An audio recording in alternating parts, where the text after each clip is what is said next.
Čau, mani sauc Antons. Esmu parasts džeks, parasti es no mājas neizēju kādas dienas 3, kamēr nebeidzas man iemīļotie Pringles čipši.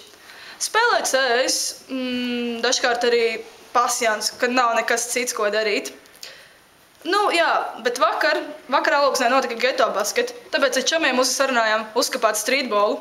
Tā es gāju, un pa ceļam iedomājos, ieiet veicītī, baigi salāpa moka, nopirkšu mangaļus. Un tur tāda blondīne ar mīņukiem, lielām acīm, zilām. Domāju, īsti konfekti, baigi piesist kanti, eju klāt. Sveiki, labdien!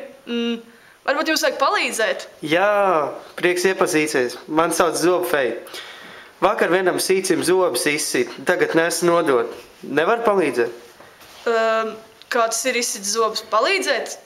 Kur tad tu viņus nesīsi? Nodot, lai dabūtu naudu. Nu labi.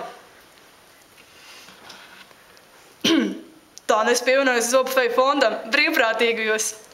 Zini, nav tik traki. Iemaini izklaidi pret darbu kopā ar tādu konfekti. Nu, zini, neesi vienaldzīgs. Pievienojies arī tu.